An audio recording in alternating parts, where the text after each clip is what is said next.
Welcome, race fans, to the second race of the Smokin Gobbler Truck Series here in the Music City of Nashville. We will have 150 miles around this concrete wrap track, 1.3 mile track here.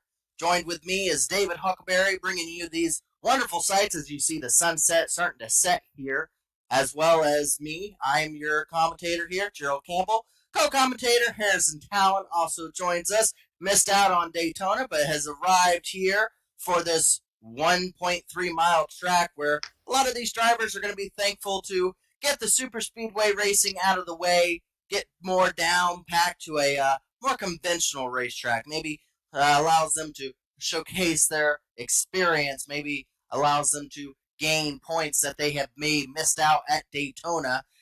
Qualifying is underway, just about to wrap up. But I have to first go over to Harrison. You missed out on Daytona, but yeah, I got to say, you got to be excited about tonight. Trevor Elon won over there at Daytona. Tonight, I have a feeling we're going to have a different cast of characters. You've raced around here. Can you give the folks that sitting at home a brief idea of how difficult it is to get around this concrete 1.3 mile track? Yeah, Gerald, great. It's great to be here after missing last week, but thankful to be here tonight. So tonight we're at Nashville, and it's this track. It requires a lot of patience in the corners.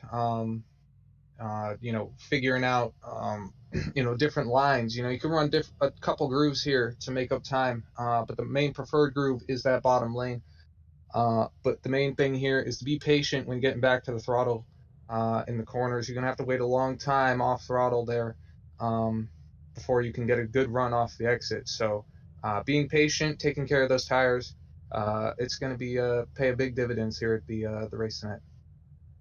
Well, qualifying just wrapped out. Our driver that got pole tonight was a driver that actually didn't get to qualify in at Daytona, missed out, and it was the first one to miss out over at Daytona. Showcases his ability to come back strong. R.C. Anderson got qualifying pole. I'm going to give it over to David here, and he's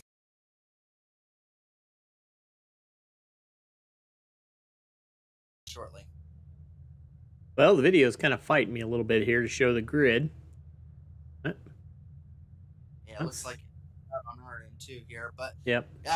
Yeah, real quickly, R.C. Anderson got pole here. Ethan Burrell in second. I think that's a rookie driver there in the 03, the Liam Joyner there. Jesse Rasmus in the fourth place. Trey Edelson in fifth. Chad Frankenfield coming back once again tonight. It's going to be in sixth. Landon Huffman is going to be in seventh. Jake Roll in eighth. Cory Abbott ninth. Matthew Weeks 10th. Scott Crump will be in 11th. Tom Bourne 12th. Trey Holmes 13th. Joshua Arnold in 14th, Adam Newbert in 15th, Michael York in 16th. Are you back up and running there, David? I'll give it back to your job here, as you'll quickly get through this as the pace car is actually coming out of turn one. Yeah, I still can't show the grid though, but okay, that's not a problem. Michael York in 16th, Ethan Stanley 17th, Jeff Knoll in 18th, Shane Darian in 19th. Tyler Dixon 20th, Chad Thornquist 21st, Alec Van Der Sant is in 22nd, Zach Evans 23rd, Joshua Hodge 24th, Corey Rockel, I believe that is, in 25th, Brandon Aylin Norgan, Norden, I believe I'm saying that impossibly incorrect. Joshua Free 28th, Caleb Tipton in 29th, Michael Goodman 30th, Dylan Jones 31st. I'm gonna give that a college try. Justin Vandermarl. Vandermarl. That was pretty good. 32nd. Alex Ballvance in 33rd. John Ryan 34th. 35th is Brody Warren. 36th is Cody Harrington. Cole Merkret, 37th, Jade Rasmus, 38th, Mark Murphy, 39th, Michael Hozak, in 40th. He came in second at Daytona.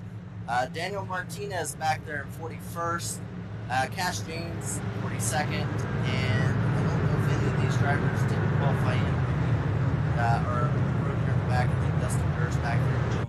Jake Finch is another driver that we'll have to see if they're actually going to be racing it tonight or if they're just one of those that logged into the wrong lobby here. But full field nonetheless. There was quite a few trucks that ended up going home. These are the ones that qualified in or were locked in points from the previous season.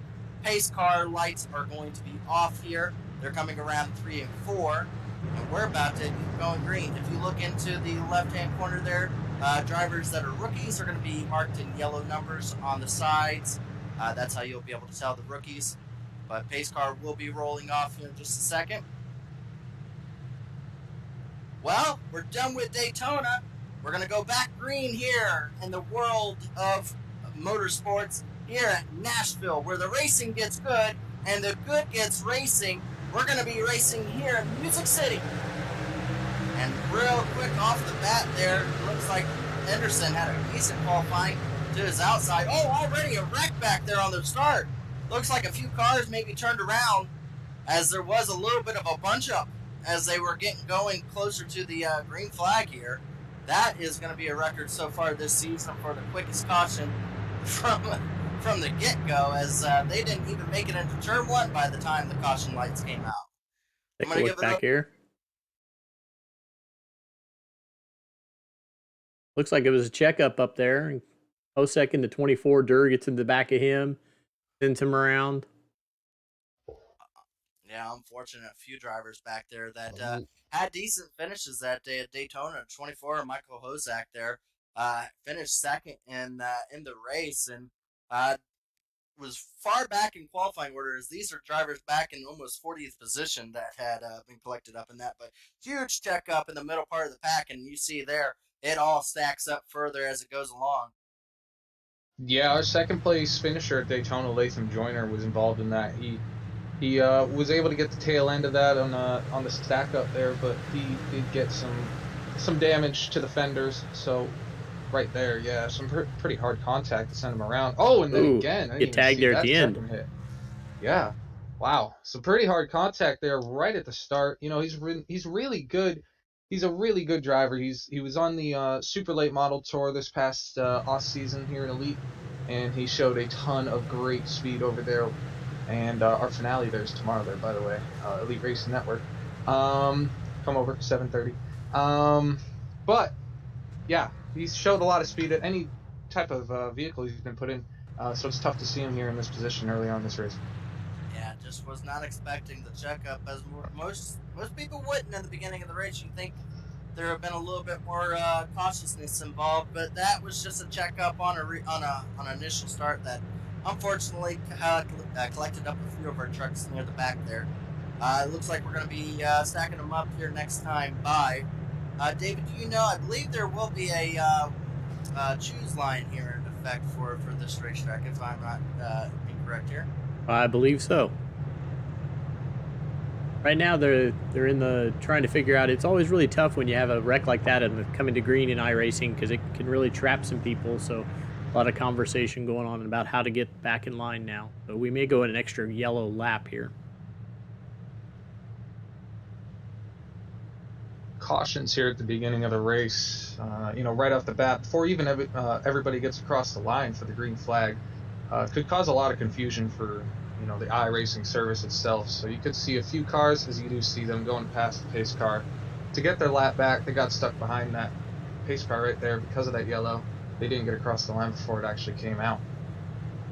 Yeah, Chad Frankfield just got on the radio there and stated that there will be a choose cone next time by, so they will be starting to single file out here as they come to the start finish line. Is where they have designated the choose cone placing. So once they come across, you'll see drivers choose the inside or the outside line, depending on where they want to line up, and that's where they'll go for the restart, essentially.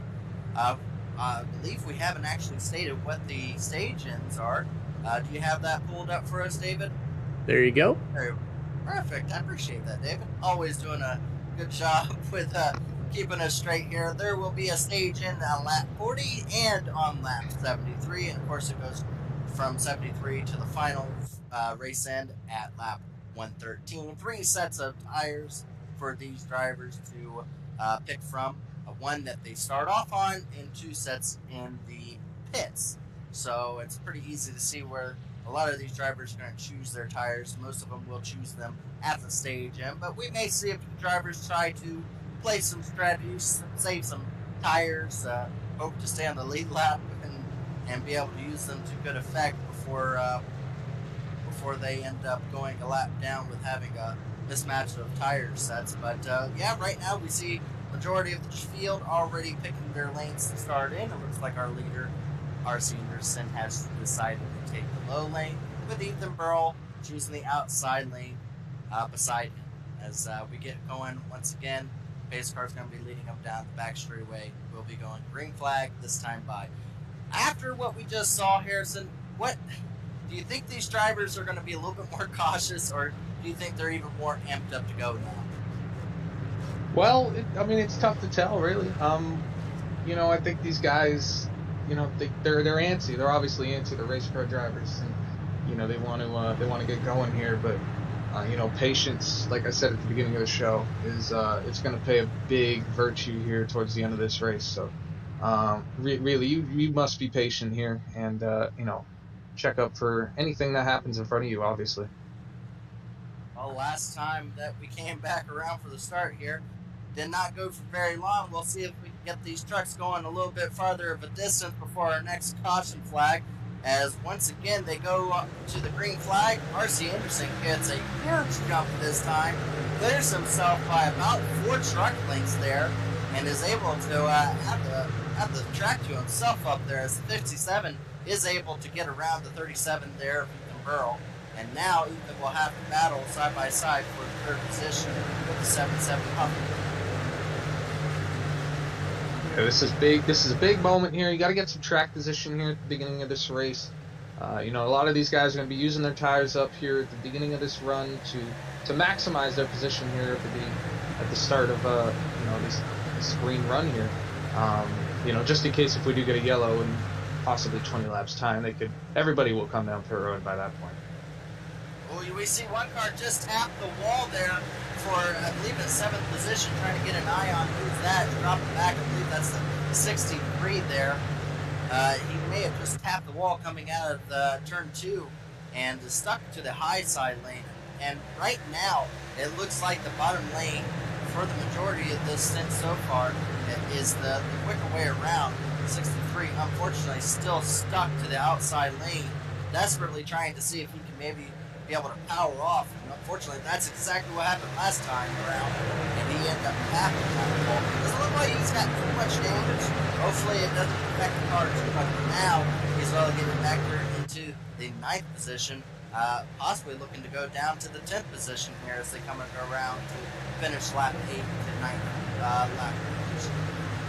Yeah, Jake's going to he's going to have to be really careful here on the outside lane. The tires here, they're more prone to damage at the beginning of a run when they're cold. So as long as you don't push them, too hard when they're cold, give them the temperature nice and easy, then you're looking really good here. But he's stuck in the outside lane. It's not a good place to be in at the beginning of a run, nonetheless, any part of the run, because it just uses so much of that right front up. Battling back, he's fighting really hard here. Yeah, we'll have to keep an eye on it, just due to the fact it's 40 laps for a stage, and normally we see on these 1.5 mile tracks, it's usually lap 25. 40 seems relatively long compared to some 1.5 mile tracks, so tires will play a factor. As you see the 2nd place driver on board right now. Ooh, Clipsy, little apron there. You can see how it upsets the car, and it shoots him up the racetrack a little bit. This is about a truck length to a half length from the leader there, just by touching that apron coming around 3 and 4. But wrapping her around seems to be the quick way. You just got to make sure you don't overstep that boundary and go too far down. But with the draft's help, able to quickly regain that lap, lost a little bit of the track position from hitting that apron. So he looks like he's regained it a little bit, hasn't affected it too much. He might be able to still catch back up onto the back of R.C. Anderson, but if there's any driver out there with experience on how to save tires and to show it dividends over time and time again, it has been R.C. Anderson, a very successful, not only in real life driver, but with elite racing. He's been involved with elite racing long enough that most of these drivers know his prowess on tracks that have tire saving involved. Yeah, RC is always a threat, no matter what track it is. It could be Dega, it could be Watkins Glen. I mean, that's his bread and butter, road courses. But any oval. I mean, he's improved so much since he's joined this league, and his tire saving ability is second to none, really.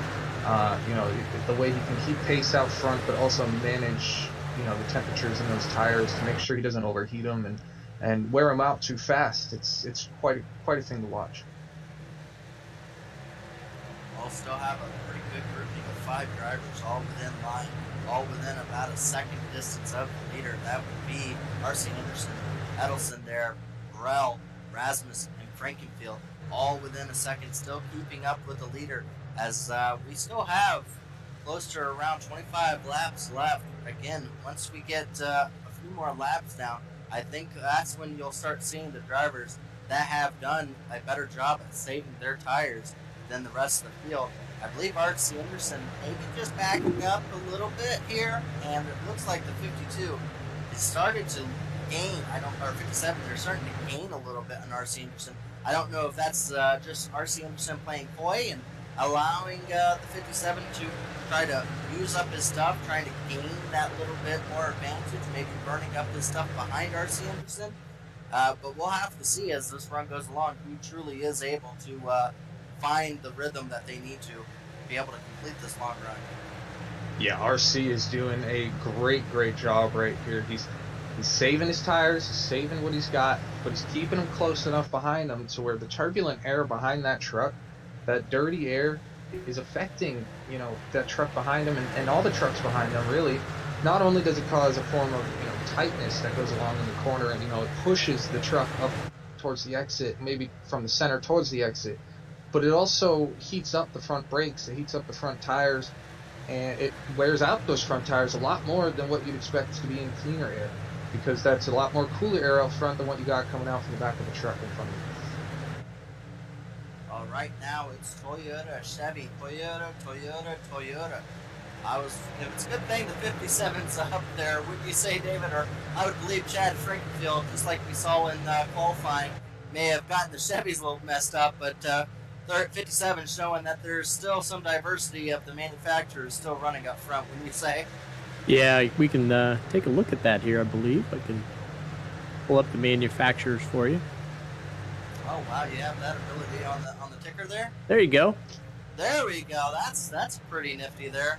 A lot of Toyotas and Chevys. I don't see many Fords in the field. Oh, way down, Zach Evans. Zach Evans and the lone Ford. He's getting the full manufacturer presentation there. He's going to have a lot of backing behind him, as he is the lone Ford and a Chevy Toyota field. So Zach Evans, no matter how his night goes, he can at least be able to tip the cap to him as being the highest finishing Ford driver of the night. Best in class. Best in class. Yeah, a notable Ford driver before was Chad Frankenfield. I think he switched to Toyota either this season or the 2022 A season. He used to run Ford nonstop. That was basically his manufacturer. But he's made the switch. It's still a little weird to see, especially here up at the booth. But yeah, one Ford, Zach Evans. Hopefully he can carry the torch here to a really good finish. There's, as you would believe here at Nashville Concrete Racetrack, it's very type of racing. But we do have some good battling back there in the back. Back there in 10th position, we do have a battle going on. Why that's important, that is the last point that you can gain on the stage. So there is still some battling here that has some importance here for the 10th place, as it looks like Jake Roll and I believe that's Chad Thornquist on the bottom trying to take that position, and does so going to 3 and 4. there are still some positions that have some importance here. Stage end is at lap 40. Positions 1 through 10 get additional points to their name, and with only 11 races in total for the regular season, any points you can get is definitely worth going for. As you see now, a battle starting to shape up for 12th place right Yeah, points are so important. I mean, get them whenever you can, really. If you're in position to, make a strategy call, get some points, maybe stage 2 or stage 1, either one, go get them, because you never know at the end of the regular season. You could be that close to fighting to get into the playoffs, and those extra points mean absolutely everything. Even if it's 1, 2, 5 points. I mean, points, positions on track. It's a big deal. Yeah, as you saw the 34 make that position gain there for the 12th place, trying to go for 11th here, trying to see before the end of the stage he can get his way up there in that beautiful patriotic paint scheme. Always like to see paint schemes like that. Looks like we might have something on the Whiskey Cast replay, David. Yeah, it looks like there's reporting something with Tyler Dixon. Don't know. It didn't bring out the caution. 55 gets into the left rear of him, sends him around. Under review right now. Yeah, it sends him right around onto the front straightaway. Unfortunately for Dixon, it was in the grass, so that means no caution will be out. He's going to be relegated really far back now. He'll be having a difficult time even staying on the lead lap there, battling with Dustin Durr. I believe that's all the way back in 41st position, so just right on the edge of being a lap down. I believe the leaders are only about 3 or 4 seconds behind Tyler Dixon there. Yeah, Tyler Dixon. I mean, this is a big spot for him. I've been in this position myself. Make a mistake here early in the race, and you're fighting to stay on the lead lap. It's towards you're about 15 to go here in the stage, and you're just trying to stay ahead of this leader. And if you do go a lap down, you have to fight your way to keep yourself in that lucky dog position, because that stage caution's right around the corner, and you don't want to be caught off guard. We just saw a change from 6th position there, 5th position actually, as Landon Huffman works his way around Rasmus, and now is starting to look to the back bumper of Chad Frankenfield, and slowly going, as well as Matt Weeks, also a driver that's very strong on the long run, just clears himself to get that 6th position over Rasmus as well, trying to follow Huffman up through the field. Next driver for those two to click off here will be Chad Frankenfield, and about another second and a half to the next group of drivers in front of him. Yeah, Matthew Weeks is he takes pride. He takes absolute pride in long run pace, saving tires. He practices that all the time at any track they go to here in the Elite Racing League. All the time in practice. The hour before the race. He's always out there. He's running 30, 40 lap runs every single time, just to see what he can fine tune to make sure those tires don't wear off faster than he wants to, and so he can make some moves here towards the end of the run. Well, now we are starting to see the comers and goers, as it looks like Ethan Barrow got around Edelson there for second place, and now Chad Frankenfield under battle by the 77 going into turn 1, as Huffman tries to take away the 4th place position. Right now, Huffman's been one of the fastest trucks going around here, as well as Weeks, as they have been slowly ticking off some really quick times. They were a little bit slower off the kick-go, but they were obviously in tire save mode from the very beginning. Chad Frankenfield tried keeping up with Anderson there, and now has burned up the rear side of the rear tires and is starting to lose those positions. But Chad Frankenfield is not one to give a position over easily, battling really hard to the outside, as here they come to 10 to go before the end of the stage. 77 still battling hard. Huffman's got to be just kicking himself, wondering why is 15 still battling me. As every lap they go around here, they are losing tenths to the leader and losing hope for the 77 to put those tires ESA to good use. Chad Frankenfield made contact on the front straightaway into Landon Huffman. Almost turned the 77 around, did a wonderful job of being able to keep it green, or keep it going straight. And Chad Frankenfield has a wrinkled fender for it, as they are still side by side. 3 laps around, contact being made, and no give in sight. Yeah, this is absolutely incredible. These guys are just no give, all take, and they're absolutely using every bit of the tire, every bit of the track that they have available to them. Chad is still able to get a great run off of 4 there to pull ahead and keep a good position going into 1.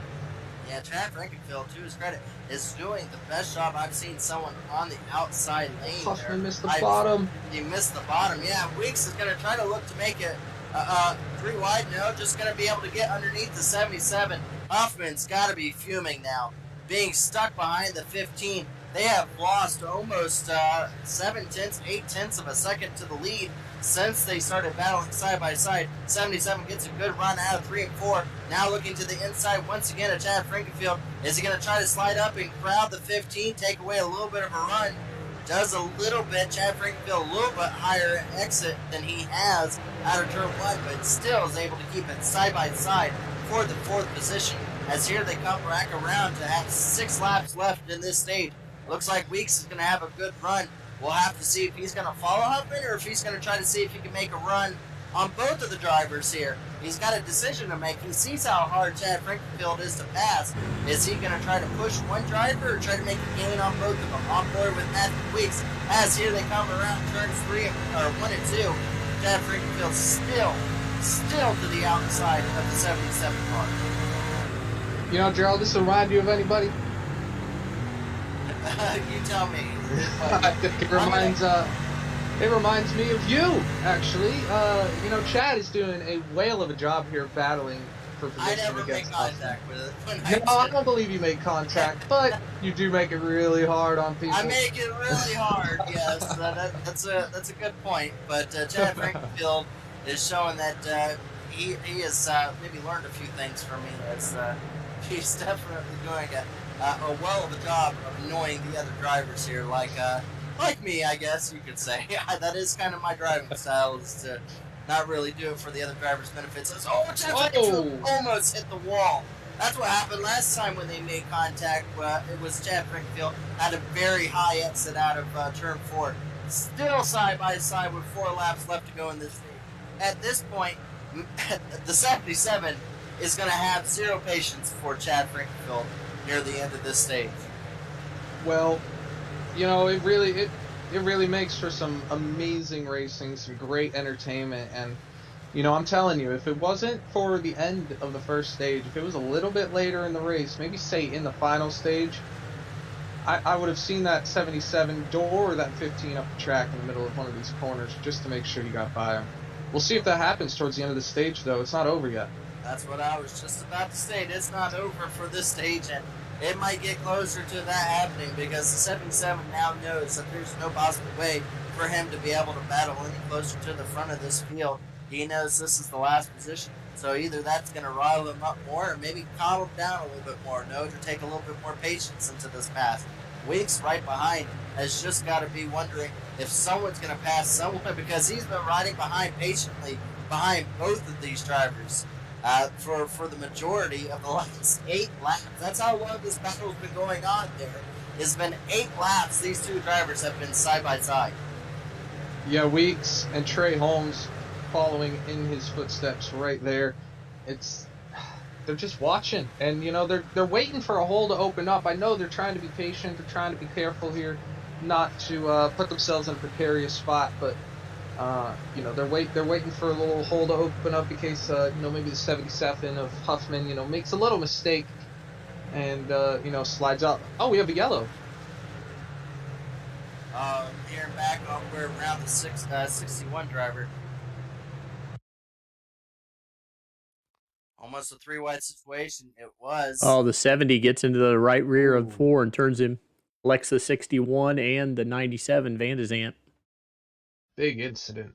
Ooh, 97 gets hit hard there with the 61. I believe both those drivers are quite possibly going to be out of the race here, as even the 4 might, because that was a hard hit for all 3 of those drivers.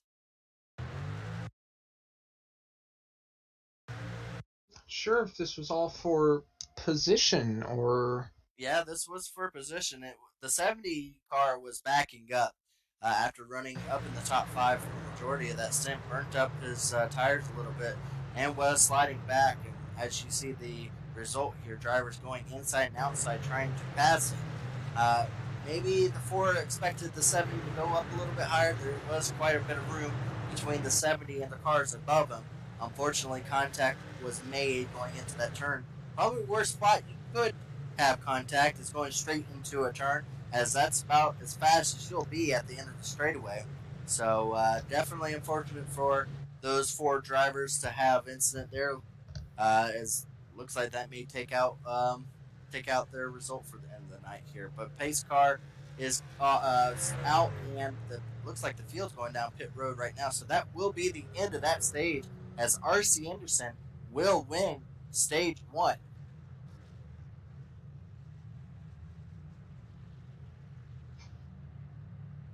Pit road here.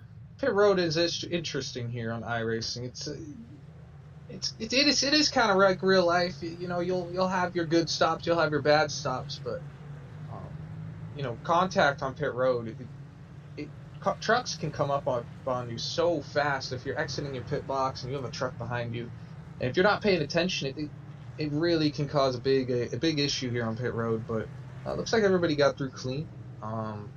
No large position changes. Huffman did get ahead of Chad Frankenfield, it seems like, so that's good news for the 77 in his pursuit for the win. Huffman just able to clear Chad Frankenfield before the yellow flag came out. The 4 car was deemed at fault for that. How's your feelings on that one, first? It was a tricky situation. Everybody was battling there. Four cars basically under a blanket. Everybody's so close. Close quarter racing going into one.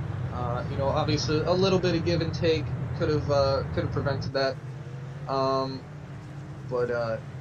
it is the end of the stage, so I do understand the aggressiveness. No need to worry, really.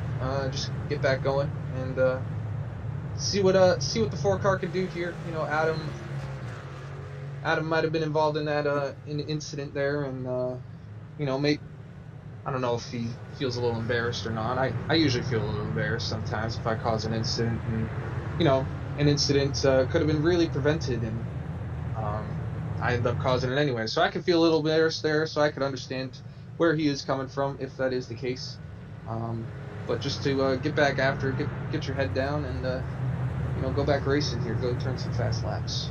Absolutely. Well, we're going to give it over to Louis here. He's going to give us our sponsored shout-outs for today's race, which brings everything possible for us to broadcast this for everyone watching at home. I'll hand it over to David here. All right, our premier sponsors for this 2022B season, TA Services. For over 36 years, TA Services has been a trusted domestic and international full-service third-party logistics provider, offering freight brokerage, managed transportation, warehousing and fulfillment, and cross-border logistics services to shippers around the globe. TA Services moves what matters to you. Let the TA Services team make ship happen for you. Our second sponsor is Blue Egg Marketing. Blue Egg is the marketing department for small businesses. If you're a small business owner, Blue Egg is your biggest fan. And finally, for the premier sponsors is BreezyCam. Breezy is a venture-backed tech company used in Toronto and Boston. They are on a mission to reimagine the group photo experience. Gone are the days of carrying around a tripod or selfie stick. They help their customers and users tell better stories around meaningful moments. They let anyone tap into nearby cameras to capture group memories at iconic places, as if users were controlling their own native camera app, except now from a perfectly positioned vantage point. Today you can find Breezy at well-known sports and venue cultural landmarks around 4 continents. Those are our premier sponsors. Oh, we appreciate that, David. Also, thank you for our series sponsor. That is, of course, Smokin Gobbler Barbecue for sponsoring another exciting race for the truck series, as the pace car will be coming off. We will be going green once again, as here they come out of turn 4. Green flag is displayed now, and great restart once again. R.C. Anderson shot out of the It has, again, about a 3 to 4 truck length lead going into turn 1 before they even enter it. I thought it was very interesting. I saw the choose cone. Huffman is in. 77 Huffman into the wall. 3, 4, 8, 9, 10 trucks. Wow, that's a big wreck. Oh, no. Daytona style wreck that we may have seen last weekend involves again this weekend. Coming out of turn 4, Hoffman got turned straight into the wall head first as that collected a few, actually sent him up in the air. Looks like the rocket service is, in fact, we need to get a rocker sponsor because that would have been definitely something that would have shown there. It got loose, it looks like. Yeah, it got loose under the Chad Thurnquist truck right there. And, Chad was running him a little low, but that's what you really got to do on these restarts. He was a nose ahead, Chad was, so I think. I'm not sure if I was looking at it wrong. Oh, no, he was not. Sorry for that. Wow, just barely missed Weeks, and unfortunately Trey Holmes gets caught up in that. Nowhere to go at all with the overcorrection. Trey Holmes got a lot of front end damage from that. Bigger pile up further on. You see Zach Evans there spinning out of control behind that, still getting hit by a few other trucks. Let's see if we can go further back there. I believe back where the 24 Michael Hosak is, and Zach Evans trucks is they have nowhere to go as the trucks are just starting to check up, and they just all start to pile into one another. Yeah, I was about to comment there before Huffman went sideways. I said his name, and I noticed that he took bottom for the choose rule, and that put him up. That lined him up fifth, and Chad Frankenfield was able to line up fourth. And in that situation, it's obviously tough to judge what's going to happen next, but obviously he's kicking himself choosing that bottom now, because if he was on the outside, all of that would have been prevented. But it's part of racing here. It's what you got to do. You got to explore different lines over the restarts, and unfortunately he might have gotten back to the gas a little too quick and a little too hard there for the rear tires to respond in time. So unfortunately all of that happened, and I believe it did catch up to 4 of right in your lap. Wow. Oh man, yes it did. Just mentioned him right before. Val Vance, Zach Evans, our lone Ford. Dylan Jones spinning Dylan out there. Jones. Yeah, that was definitely a pile up there, and we've been seeing this. Once they get going green, it seems to space out. Drivers seem to be able to, be able to pick their way through the field a little bit easier.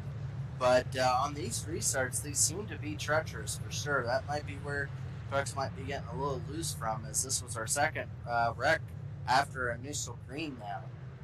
So our third actual wreck from incident on a track that's usually normally a very green flag intensive track. It's very difficult to cause pileups here, just because it's always a single file racetrack in many circumstances. Yeah, these tires tonight, they're proving hard to get warmed up. It seems the most of our incidents coming off of restarts or the initial start there at the beginning. But they'll get it figured out. Obviously, they know what to do. They know how to make the driving adjustments they need to. Being mainly involved with our rookie drivers as we're slowly starting to wheel out our rookie drivers. As 77 of Hoffman was a rookie, and I believe the 4 car was a rookie as well in that previous incident right before the end of stage 1. I believe the end of stage 2 will be on lap 73. 73. What a weird number. Leave 60 to the end. Yeah, so that'll leave 60 to the end. So lap 73. Definitely hard for a driver to try to memorize a stage because it's just not a normal number that you can see for an end of the stage, but they wanted to set up for a 60 lap run to the end, make it a fuel run strategy if it can end up playing that way for these drivers. So right now there is, you do the math, David. You tell us how many laps left. In this stage, 15? Yes. There you go. 15. 25, sorry. 25, yep, sure. 25 for the end of this stage. So a little less of a green flag run than stage 1. There seems this is going to set up for drivers to be a little bit more aggressive in this stage, because they're not going to have to worry about tire fall off near as much as they would at the end of stage 1 that they had to deal with a 40-lap green flag run. Looks like pace car will be leading off the racetrack here. Go back to R.C. Anderson. Last few restarts, he's been able to time it perfectly. We'll see if the 57 is able to keep up with R.C. Anderson's quick pace, and does a lot better job of keeping up with R.C. Anderson. Normally, we see R.C. Anderson with about a 4-truck length lead. Now it's only down to about a 2. 57 is actually able to clear the bottom lane and be able to run right behind R.C. Anderson. So round 2 of the 57, trying to figure out a way to get past R.C. Anderson. As last time in stage 1, R.C. Anderson led the entire stage. Never had to worry about it, as his long run pace able to keep distance between him and the drivers behind him. As Pat Frankenfield, I believe, may have slapped the wall just a little bit, going to lose a couple of positions back there. Coming out of turn 4 has been a Achilles heel, as he has once again had an issue coming out of turn 4. That turn 4 wall comes up on you so fast. They paint it blue. It's a very distinct color from what the color of the actual race surface is. So it's easy to see. They painted it so it's easy to see. But I mean, even at night, it is somewhat hard to see in that cockpit, and you come up on it so fast up the exit of the corner, and sometimes you might catch it, and sometimes you don't. Sometimes you might get a little lucky. Well, I just want to note this: the biggest mover of tonight's race by far has been Jake Finch in the 76 back there. He went from 43rd, he's up to, I believe, 10th now. One of our rookie drivers having a great run, looking to try to see if he can collect up another couple positions in front of him. As you see the two drivers in front of him, Cory Abbott and Michael York there in that patriotic scheme. Cory Abbott has himself a decent scheme this year as well, and that dark red and black number 21. A lot of new paint schemes. Yeah. That is it gives me a Jimmy Johnson prelude to the dream, not prelude to the dream, but a Power of Pride. Yeah, big miss on the bottom. Cory Abbott. Wow, he had to check up there not to get into Michael York, and able to do it. But unfortunately, Jake Finch right behind him had to check up as well and lose a little momentum. But no harm, no foul. Absolutely, yeah. Looks like a few of our drivers trying to work their ways up to the front of the field, 34 and the 76 there. Both of those rookie drivers trying to move further up before the end of this stage, collect some stage points as well. 76 unable to collect any from the first stage, but from a 43rd starting position, that is not to hang your head down, as he's gained quite a bit with a fairly clean truck still underneath him. As you see right now, battle for the lead here starting to shape up just a little bit. 57, just like last time, able to keep the 50 truck within sight. Only a few truck lengths between the two, but we haven't seen him bridge that gap further. It almost seems like the few races I've raced here, it almost acts like an air bubble. It is so difficult to gain that little bit more advantage to be able to finally be able to battle for position side by side. As you see Trey trying out of turn 2 and exit out a little bit lower, get some clean air, see if he can gain down the back straightaway on our lead. Yeah, it's all about the center and exit of the corner. Really, the entry of the corner, you really don't have to worry about that. Just don't overdrive it, and don't overuse your tires into it. Basically, back off a little bit early going into the corners, so you could roll the center and carry some speed through that center off to the exit of the corner and get a good run off. That's where you're going to be able to hopefully make a pass here. It's the most effective way, really. Is to get a run. If you do have better tires, and your car and your truck or car can work in both lanes, it is good to maybe use the high side going into a corner, kind of arc it, a very stiff arc towards the exit of the corner, um, as you're hitting the apex a little bit later into the corner, to hopefully get a better drive off that way. There's different types of lines here. There's different types of techniques. It's all what the driver really wants to do. So it always makes it really interesting. So far, Arceus is doing just what he has to, staying in front. Once again, it looks like just seems like he's driving it so easily, just driving just enough to stay in front, lets the drivers behind them wear out their stuff, just getting stuck in that draft. As you see there, Chad Frankenfield starting to battle with Tom Horn in that bright yellow truck there. I believe that's a battle for 5th position there. Chad Frankenfield still has some fender damage from that contact with Huffman, but the short run speed definitely strong on the 15. It's when he gets those tires a little warmed up is when he starts having trouble on the racetrack. Yeah, Chad's a particular type of driver. You know, there's a few tracks where he'll just perform very well all around. For example, Atlanta on the old surface, since we have a new surface on the service now. He's always consistently super fast around there. Short run, long run, doesn't really matter. But then there are tracks like possibly here in Nashville, like where he's just going to be he could just be a one-trick pony here tonight in a short run type of race. So, you know, it's going to be interesting to see how he progresses. I mean, you know, throughout the race, I mean, you know, you learn so much when you drive a lap, 2, 5, let alone 60 at the moment. So, you know, you learn how to, you know, roll the center, how to be, you know, how patient you have to be on throttle towards the exit of the corner.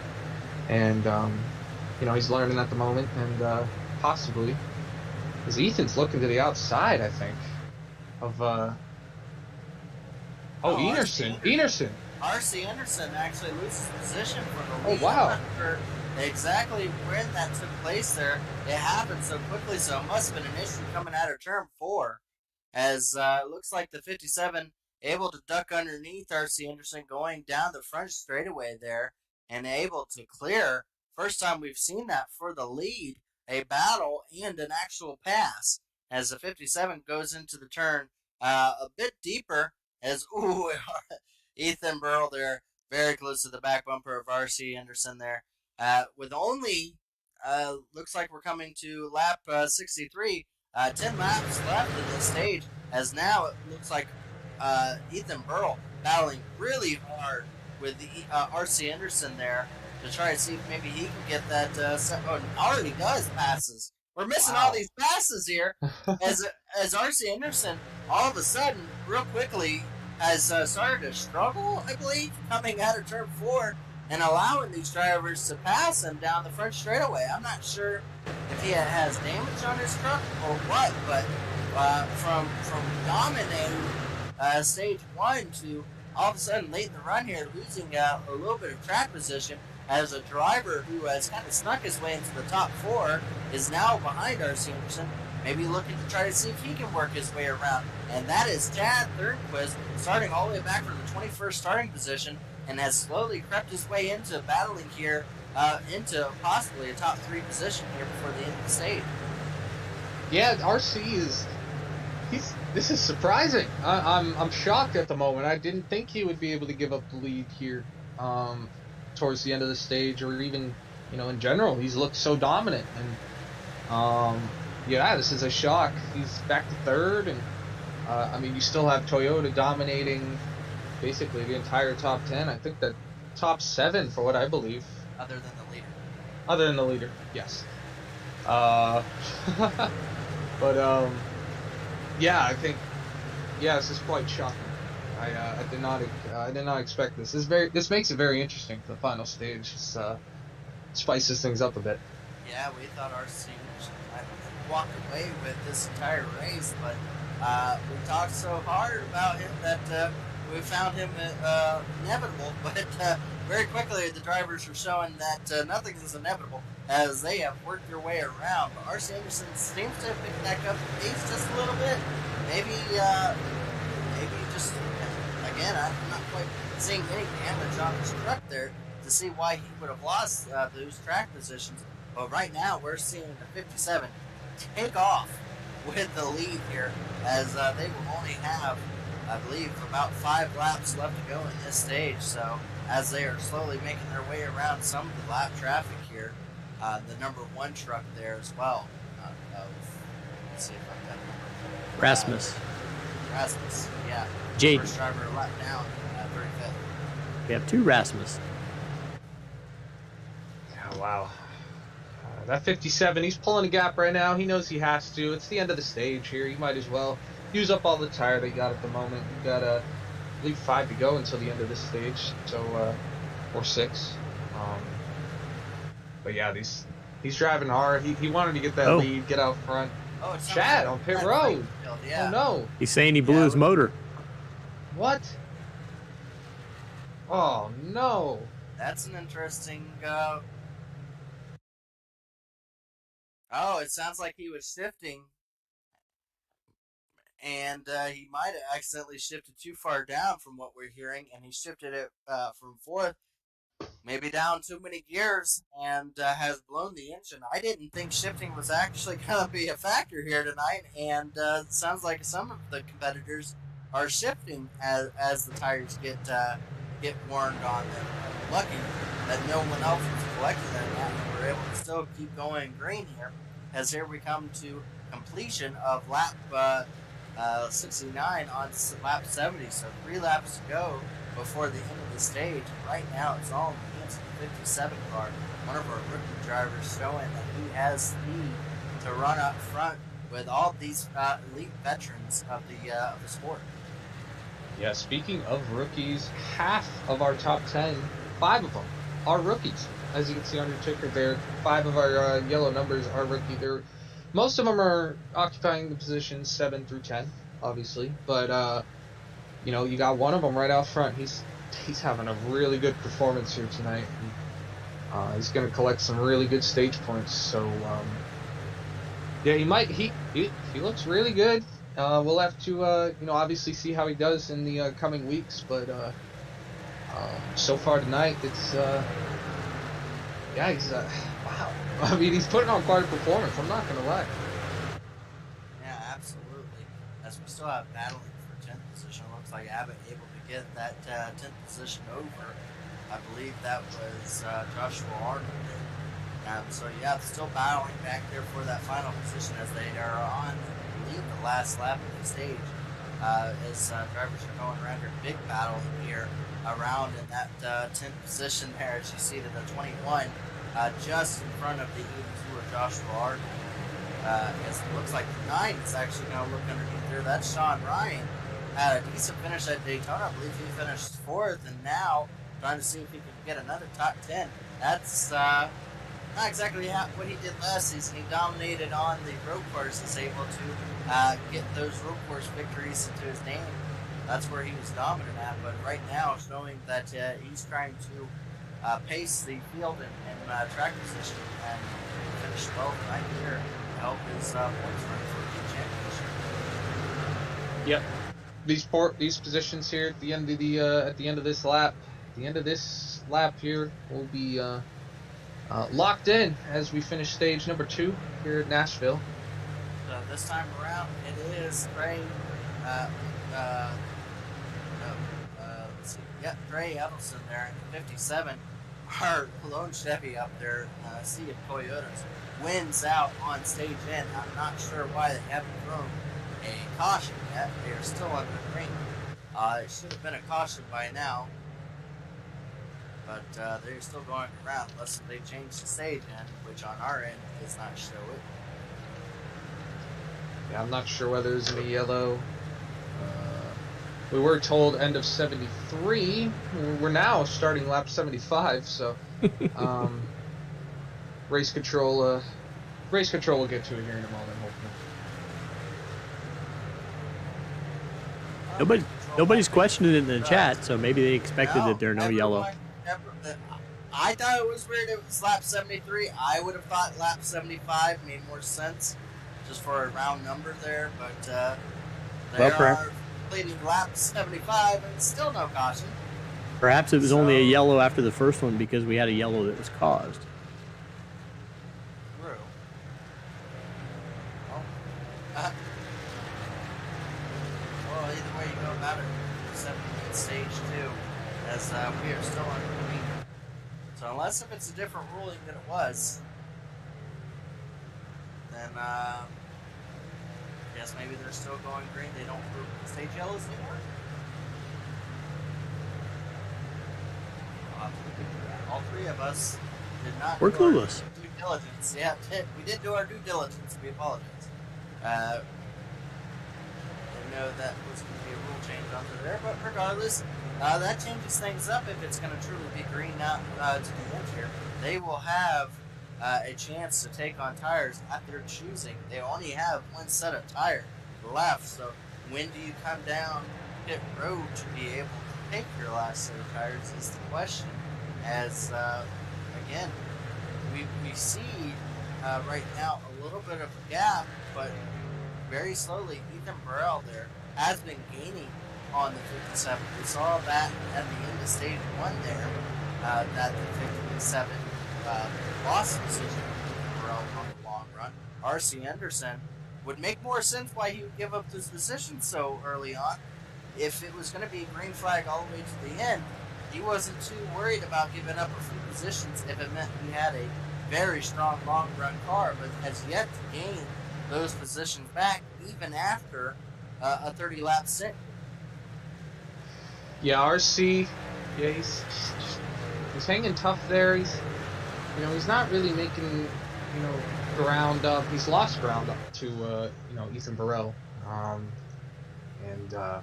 Ethan's trying to make up some time here on Trey here in the lead, but everybody's basically plateaued at the moment. We're basically in a holding stage until you see some real movement here in the timer. Yeah, we'll really see what happens. Honestly, we'll. Okay, guys. So still got a long race. On the stage, so when Chad types that there are stages at 40 and 73, apparently that means that the first stage is 40 laps and the second one is 73. So there was only one stage in tonight, and we go all the way to the end. Well, so there's only one stage, and that was completed on lap 40. So this entire run, there will not be a stage. Correct. So points are only awarded for the top 10 finishers at stage 1. So a little different than they had last season where there was 2 stages. We apologize. We didn't understand it was 73 to the end. But it hasn't changed anything on the track. The drivers are still racing very hard. And so far, thank you for changing that. A little late, but better late than never, right? Better late than never.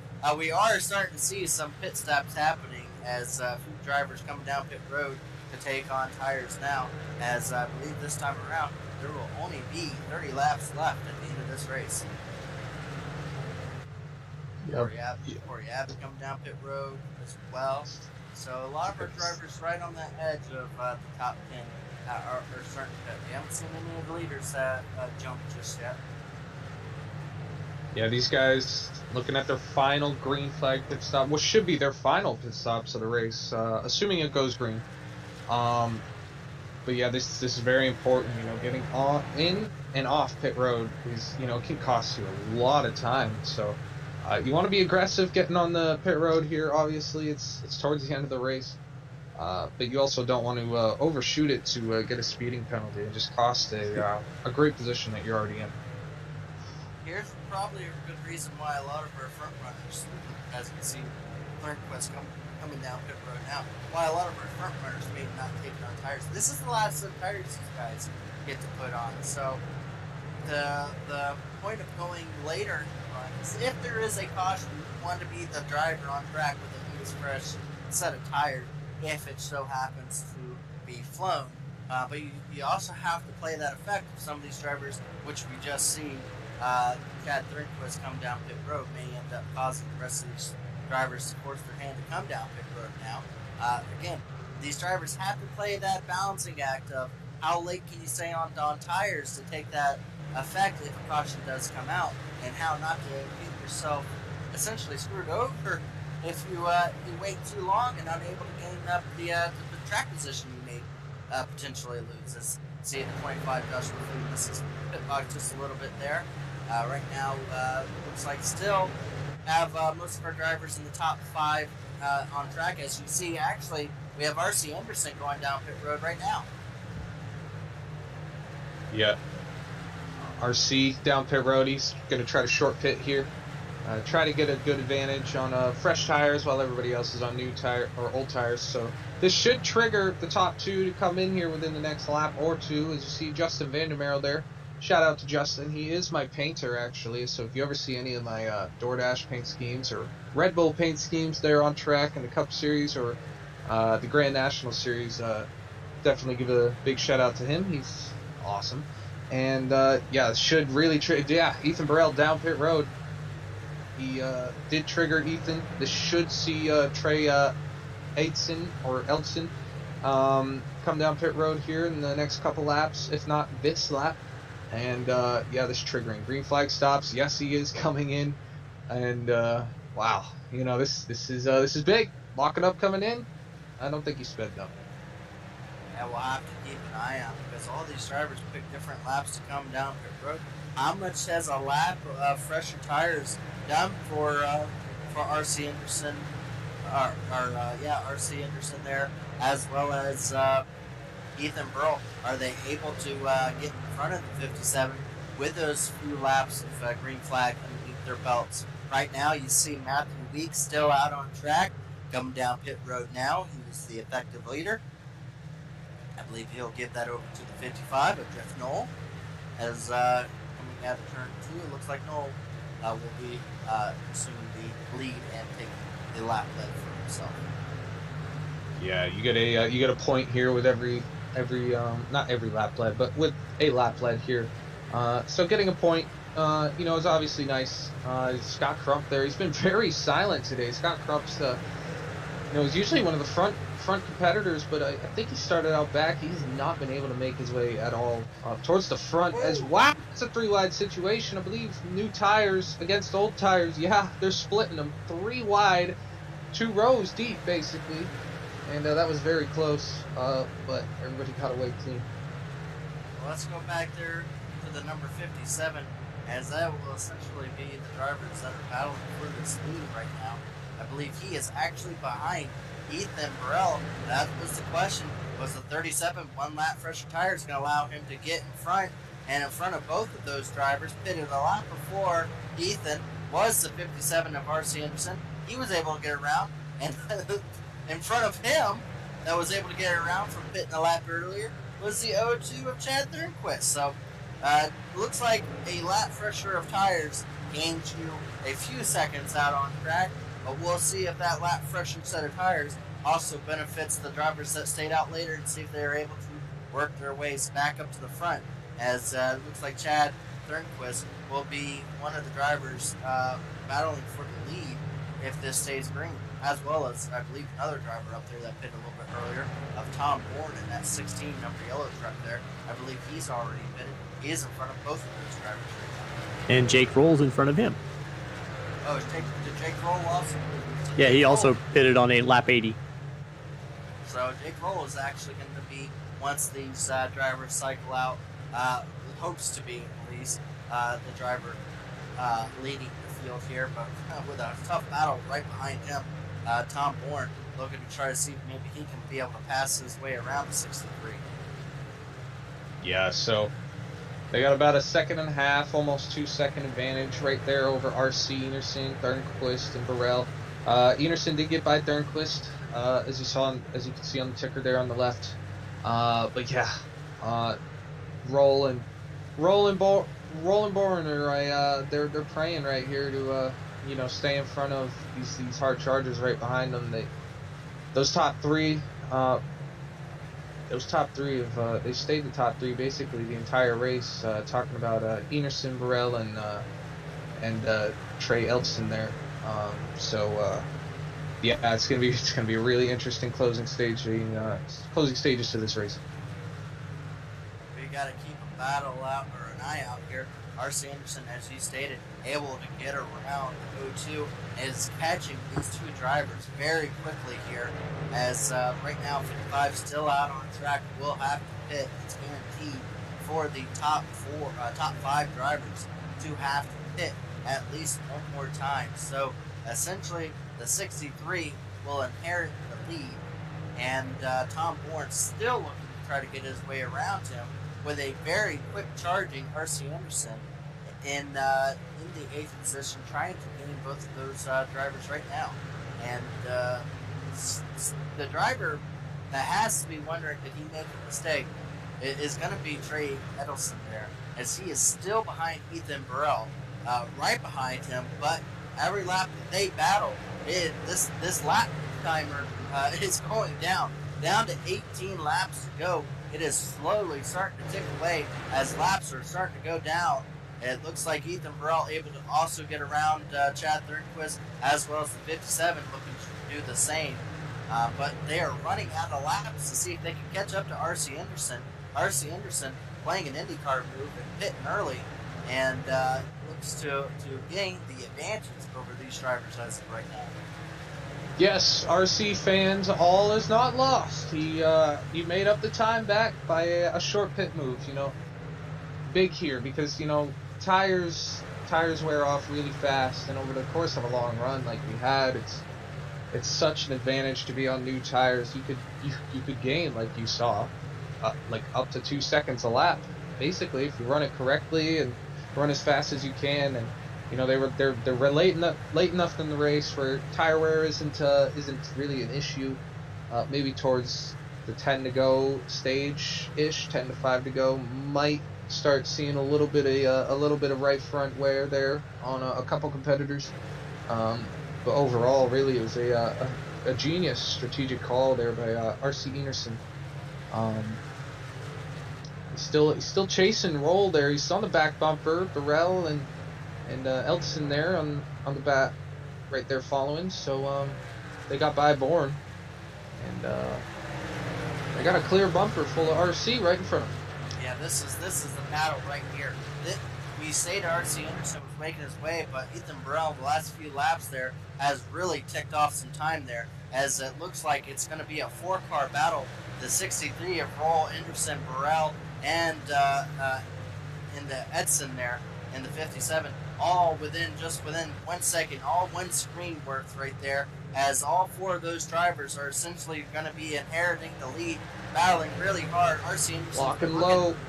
Yeah, the 63 going down low to cover off that bottom lane, has stacked up the drivers behind him, just what the 57 was wanting. But here comes R.C. Anderson, going to be looking low, but below the 63 as he comes down to the front straightaway side by side, trying to give himself a little bit of room. 37 trying to follow him past the 63. It has stacked these drivers up with 14 laps to go. Will we see the tire advantage play out, or will it be the track position playing off for some of those drivers? We've got 13 laps to decide. I didn't know how I didn't know how they were gonna get out of that, but they did. And I thought Ethan was gonna push RC all the way into turn 3. He might be looking low here. He's got a good run.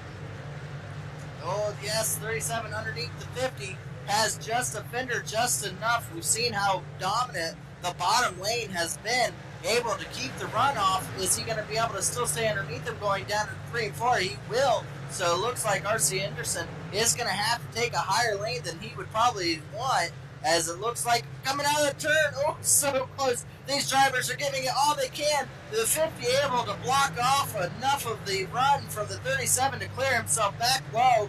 37 now is going to have a battle with the 57 above him. A rookie driver is looking to try to knock off these champions and some of the hardest people to pass in elite, and trying to make his name known here in elite racing, and has cleared himself for that position.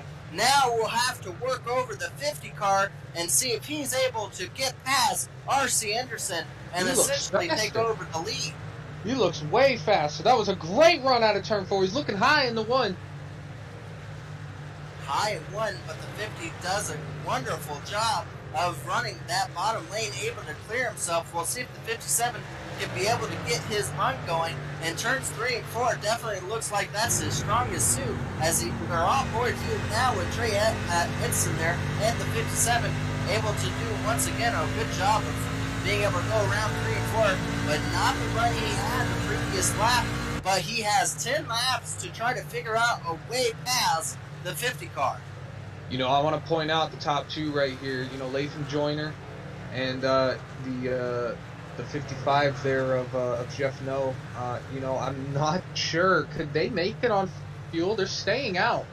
That's what I was starting to wondering. Make it on gas? Because Latham Joyner came in 7 laps later than No. If No can make it just a couple more laps, you would think Joyner could make it all the way to the end.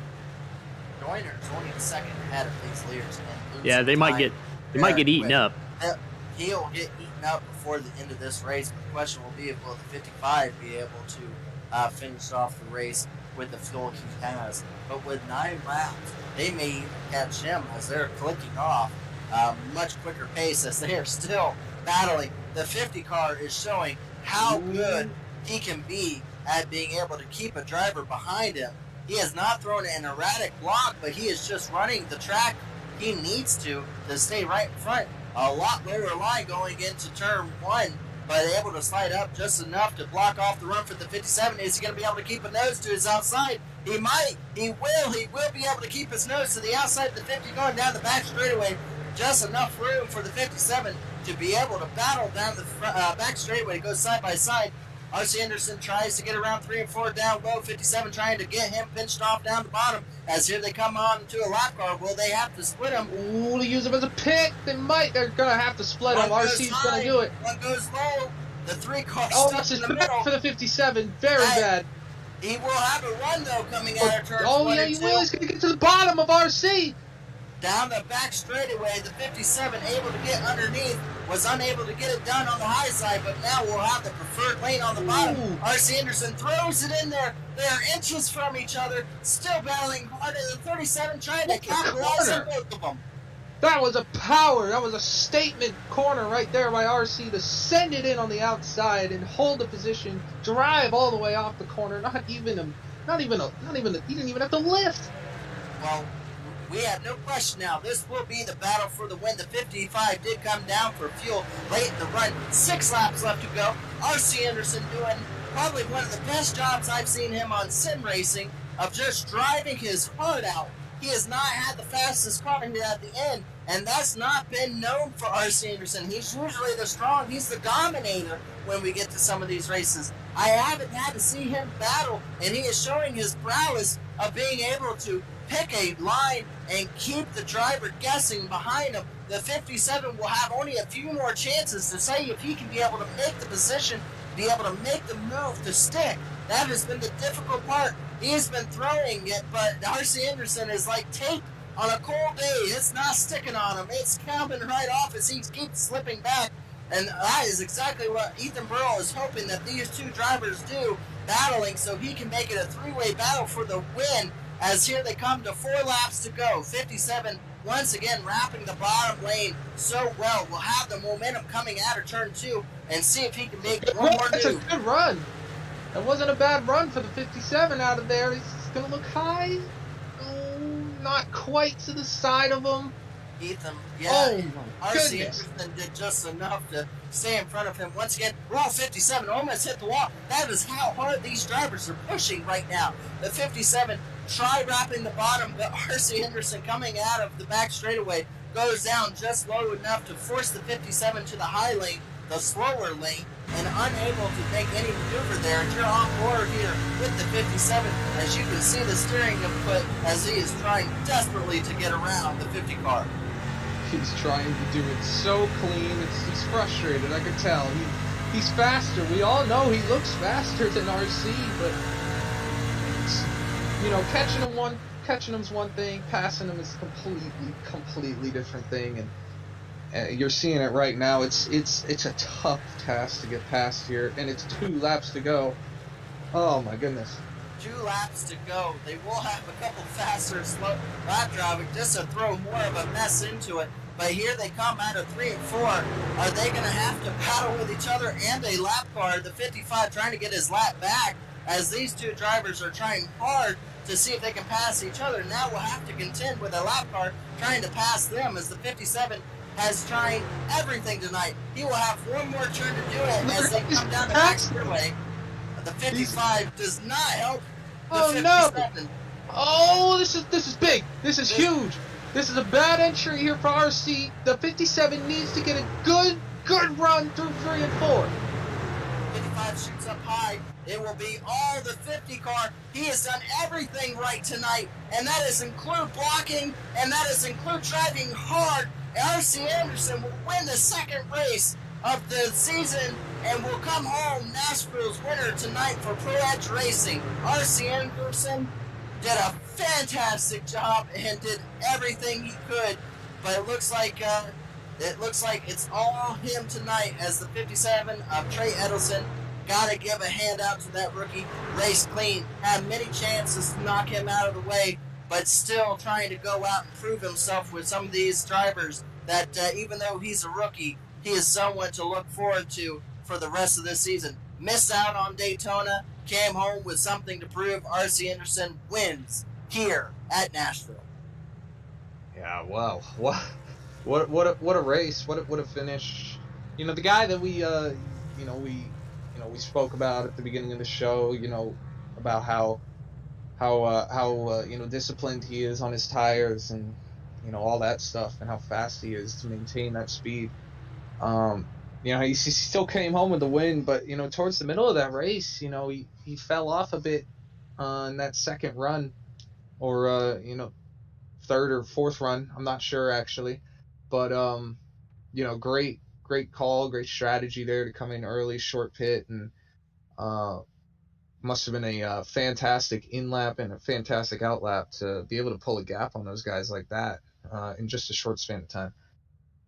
Well, we were wondering if it was going to be a runaway driver. We thought R.C. Anderson had a strong car or a strong truck for after the stage one. He did, and when you see the results, it's not going to show the sheer tenacity of what R.C. Anderson had to do tonight. He battled so hard to be able to get tonight's victory. And I gotta say, I've seen a lot of R.C. Anderson's victories. This one, by far, has been the most impressive. He was with a few lap older tires than Trey Edelson. And just, I don't know if he could ever redo that quite so well, of just putting the truck in the right position just to make the 57 not have the speed to pass him.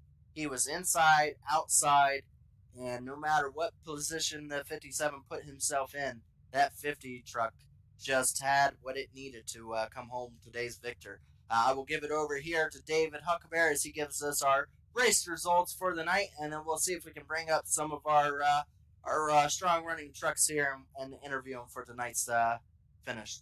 All right, quickly running down through the race results. In first place, we had R.C. Anderson, then Trey Eidson, Ethan Burrell, Jake Roll, Matthew Weeks, Chad Thornquist, Tom Bourne, Jake Finch, Sean Ryan, Caleb Clifton, Ethan Stanley, Michael York, Tyler Dixon, Cory Abbott, Joshua Arnold, Scott Crump, Ash James, Daniel Martinez,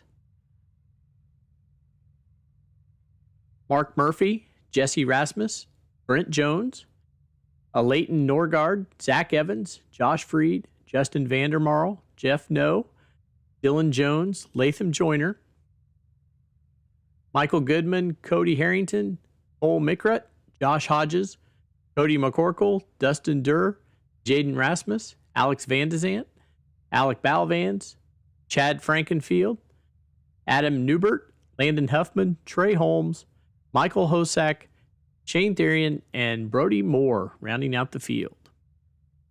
Well, let's go ahead and bring up our third place driver of Ethan Burrell up here. Ethan, you were battling hard for the majority of that, and then it came all down to who was able to get through some of that slower lap traffic and slower cars there and position themselves. but overall, a good third place finish. What was it going to take for you to beat both those drivers in front of you of R.C. Anderson and Trey Edson? Yeah, no, it was tough. First of all, big shout out to those two guys. That was an awesome battle all night. I don't really know. I mean, I kind of left everything out there. I know Trey had like a lap fresher tires, and then RC had pitted the lap before me and had a better pit stop. So maybe if I could have been a little bit more aggressive getting onto pit road. Could have maybe bought myself some more time, but once we came out of pit road for that last pit stop, and Trey was already right behind me, I just knew I had to push as hard as I could because I knew once Trey got around me, it was gonna be over. But I thought for sure Trey was gonna be able to get up there and get it done. But I mean, congrats to RC on being able to hold him off. Harrison. Ethan, you can't tell me you weren't a little bit hopeful that there could have been a little bit of slight contact, a hole open up. Maybe you could have slipped right through. The racer in you obviously wants to win these things, but seeing obviously your team car win the race is obviously a big deal. So talk about as the owner of Pro Edge, what it means to always when your team wins, what that really means to you and what you put together as a group. Yeah, I mean it's awesome. I knew once I wasn't going to be able to run the Xfinity or Cup Series anymore, I wanted to get another kind of ace driver to join into the team, and because I really wanted to keep some solid guys in the lineup, and I feel like we got a good mix of guys on the team, and it's just so special when any of the teammates get a win. I mean, of course, I want it to be me all the time, but no, it's really cool, and it was a big deal getting RC to run with us on Pro Edge Racing, and I knew coming into that deal that sometimes he gets busy and he can't always run a full season, but I mean just having his experience and confidence in the team and in the garage and everything is a huge boost for everybody. So I think he's going to continue to make all of us better, and I'm excited to see how the rest of this truck season unfolds because we had a lot of guys have good runs tonight. Well, Ethan, this is your opportunity to give your shout outs to all the paint on your truck. I noticed we didn't see a Domino's pizza livery out of you, so that was new. Yep, yeah, we changed it up. I got a job at Rosenden Electrical, so shout out that. It's the work. Well, unfortunately, the work that makes me miss the Xfinity and Cup Series, but sometimes life happens. But I'm happy to still be able to come out and race on these Sunday nights, and all the guys at the Pro Edge shop. It's a great group of guys, and picking up our first team win of the season this early is a big deal for us going forward, and we'll kind of build off of that and try to pick RC's brain on winning the race there. And shout out to you guys up here in the booth. Dave, you do an awesome job, Gerald, and having Harry up here is just so cool. Happy birthday to my best friend Austin. I know he got to catch the end of the race, I think, and big shout out to Alex Ned. I know we've all talked about it time and time again, but he means so much to this league, and he's been one of my good buddies for years. So, hoping for him to continue having a speedy recovery, and maybe he'll be able to get up here in the booth with you guys. So that's all I got.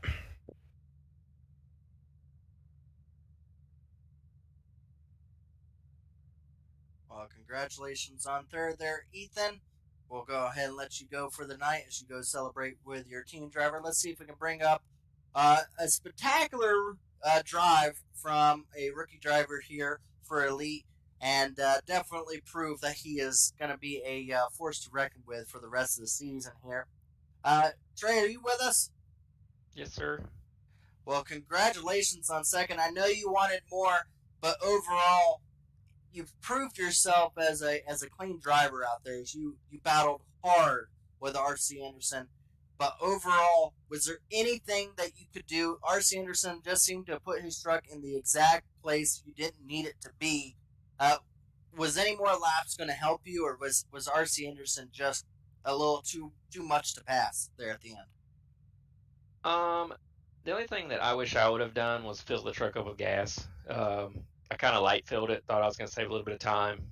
Didn't. I think that kind of threw the balance off a little bit right there the last few laps. It was pretty tight. I know he was plowing too, but yeah, just on my end, just kind of fill it up with gas. That way you keep all the weight in the rear, keep the spoiler down, and keep it turning.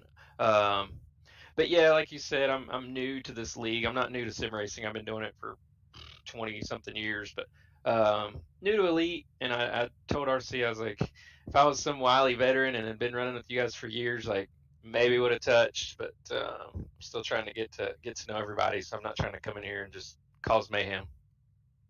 Oh, absolutely. You did what you had to. I'm going to give it over to Harrison here, as he has a couple more questions for you before you leave out tonight. Yeah. It was quite a showing tonight. I was really, quite frankly, impressed. But to hear your experience on the sim racing, it's not surprising now to hear and to see it. But really overall, it was a great run out of you tonight. Led laps, you were stayed in the top 3 basically the entire race. For the first run there, following RC very closely, everybody was really close. I saw you fall back a little bit towards the end of the first stage there. Was that just due to maybe staying a little too close to RC for a majority of the run, heating up the front tires a little bit too much to their liking towards to where you couldn't really do much towards the end of that first stage? But you also it seemed like you fixed that. You got by him really early, it seemed like, after that in the second stage. So anything you did different there, anything you picked off there from the first stage that you learned how to handle in there in the second? Yeah, you kind of hit the nail on the head. I was taking I would turn off the wall and take a shallow entry, and I think that kind of chewed the tire up because I was trying to put more wheel into it. And then obviously the way the dirty air works now, when I was tucked up behind RC, that's just killing my fronts. So Ethan caught me, and I was just like, well, just let him go. We had a pretty big gap to fourth, so I was like, I'll just ride in third, get the stage points. Did a little bit better job on entry in that second stage, and the tire wear was about the same, so it could have just been me being in clean air and getting by RC. I'm not really sure, but yeah, it was just kind of, I kept running. So there's a qualifying line, right? You turn in there, you're trying to blaze off a heater. So that's really all I practiced tonight, because I have to qualify in. Hopefully not after these first two, but so I really kind of had to just adjust my race line after that first stage. Well, Trey, since you're new to our booth up here, one of the things we want to give you an opportunity, pronounce your last name for us, because if you go back and watch the broadcast tonight, we may have pronounced it 3 different ways. So we want to get the right pronunciation from you. Yes, sir. That has been a 20-year ongoing thing. So don't feel bad. The I is silent, so it's Edson. Edson. Cool. Yeah. Is that one of the ways y'all said it, or is that a fourth way? David, I don't remember who said it correctly. I think Gerald said Edelson. He put an L in there that didn't exist. I don't know if the I looked like an L to him. I said Eidson. I thought that was an L. It's a capital. It's all capital letters, Gerald. Okay, whatever. Now we know we can ignore the I. We'll go with Edson, and we'll be right. All right, great. Edson. Okay. You want to give your shout outs to your sponsors? Yeah, the one on the hood, obviously, I'm not Hendrick Cars. I'm just a Kyle Larson fan. But on the side is Personal Comfort. That's a buddy of mine, Scott Stenzel. He actually has made some NASCAR truck starts, but that's his personal company. It's personalcomfortbed.com. Tried some of their products, super comfortable. There's always great deals going over there. So like I said, it's personalcomfortbed.com. So thanks to him, he's on most of my sim racing stuff. So you guys head over there and check that out. And thanks to you guys for broadcasting. It's always fun to go back and watch these, no matter what league I'm in. So thanks to you guys for taking time out of your lives to do that for us. Well, congratulations on second. We can't wait to see how you do for the rest of the season. I believe we're going to be going to I believe the next race will be Phoenix, as the Legacy Phoenix. So the old one, the one where you can't cut through the middle, I believe it is. So look forward to see how you do on that bumpy of a track and see if you can be able to keep this momentum behind you. Yes, sir. It's one of my, I guess it started with iRacing. That was one of the first tracks. So looking forward to going there again. Absolutely. Congratulations on second. Appreciate it. Well, joining us now will be our race winner, R.C. Anderson. I have seen you win a few of these elite races, but I have never seen you earn one like you've earned one tonight. How difficult and how much did you have to do behind that race car to keep that lead in front of you when you didn't have the fastest vehicle or the car with the newest tires? But you did what you had to. What did you have to do for everyone that's watching at home? I mean, that was really tough. It was definitely probably the hardest one I had to work for. Honestly, I didn't think I was going to be able to hold him. I thought it was going to be like 2 laps, maybe being able to hold him back, and then he was going to be able to easily get by. But I ended up keeping him back there for long enough to where he was able to burn his tires too. But for the pitting in the middle of the stint, I always figure the undercut's always better than the overcut because then you at least get the advantage of getting in front of somebody, maybe build a gap. But then I ended up having to chase down more people, so then I ended up burning off all of my stuff. But that was definitely hard. Yeah, we saw you guys out there with it seemed like tire wear was just absolutely dead ended, absolutely important. How being so disciplined here, it takes a certain patience to be stay off throttle here at this track. Just talk about basically just your mindset basically going into the race today. You started on pole, and you led the first almost half of the race, but to be able to keep the guys behind you and also save tires, they're running on your rear the entire time. And talk about how patient you really have to be and not using your stuff up to keep a gap in front of them. Yeah, I mean, I was surprised I was on pole, first of all. I mean, I thought I didn't do a very good lap, but it ended up sticking. But I knew right from the get-go tire saving was going to be huge. That's usually my biggest issue in all of the Elite Series is trying to save that front tire.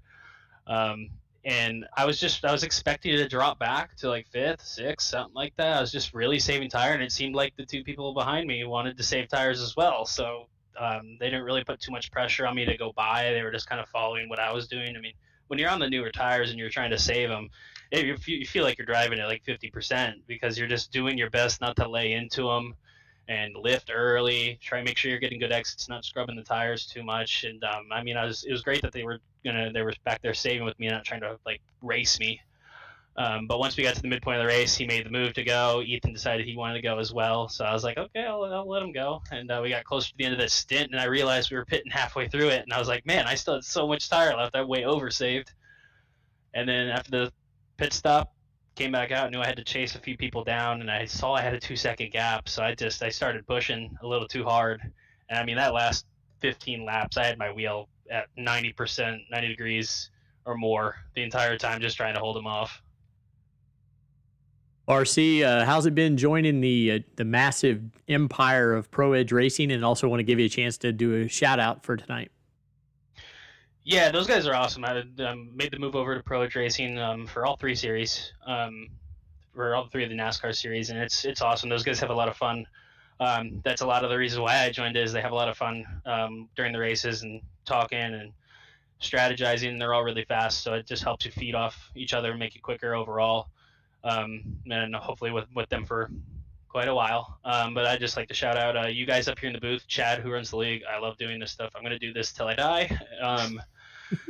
And Reiko, Machine and Engineering Group, JD, John, he did the design on the car. Looks awesome.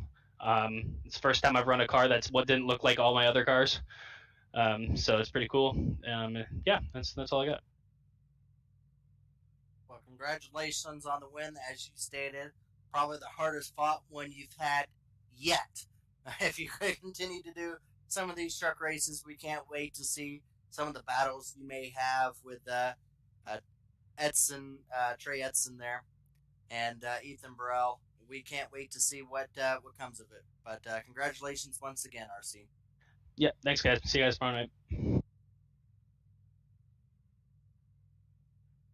Well, that was our race winner there. Overall, Harrison, David, I had a wonderful time. That was a heck of a battle.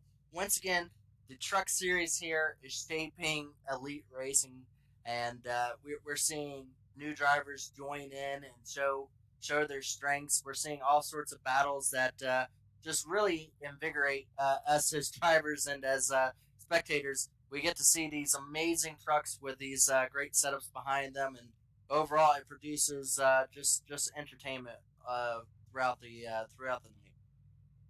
Yeah, we have a with if tonight's anything to go by, we have a very exciting season to look forward to. We had the Phoenix next, and then a wild card, in my opinion, at the dirt track in Eldora.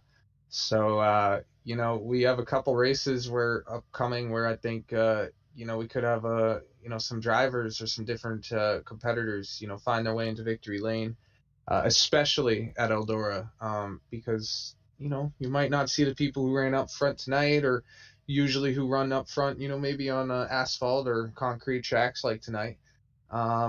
They might not do so well on a dirt surface, so you could see some other competitors rise out of the shadows that night. So that's a big wild card. That's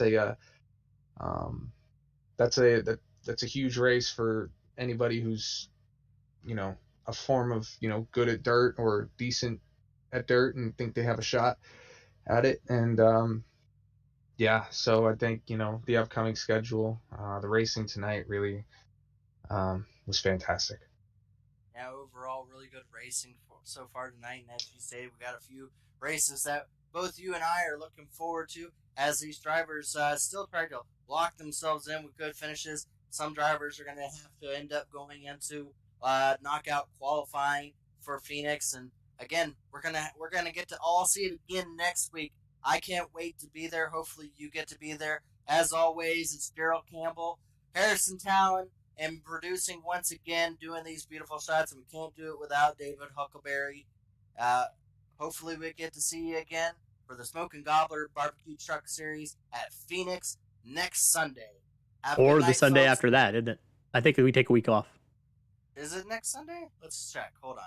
I think. Because I was thinking, yes, you are correct, on the 28th. So, yes. Not next weekend, but the following weekend. You are correct. Absolutely, sir. So, not next Sunday, but the following Sunday on the 28th. You're not going to want to miss it because it is going to be Phoenix Legacy, which is a lot of drivers' bread and butter. That's what a lot of us started racing in. So, it's going to be interesting to watch these trucks bounce around on that tight configuration of the Legacy Phoenix. Once again, it's Gerald Campbell, Harrison Talon, David Huckleberry.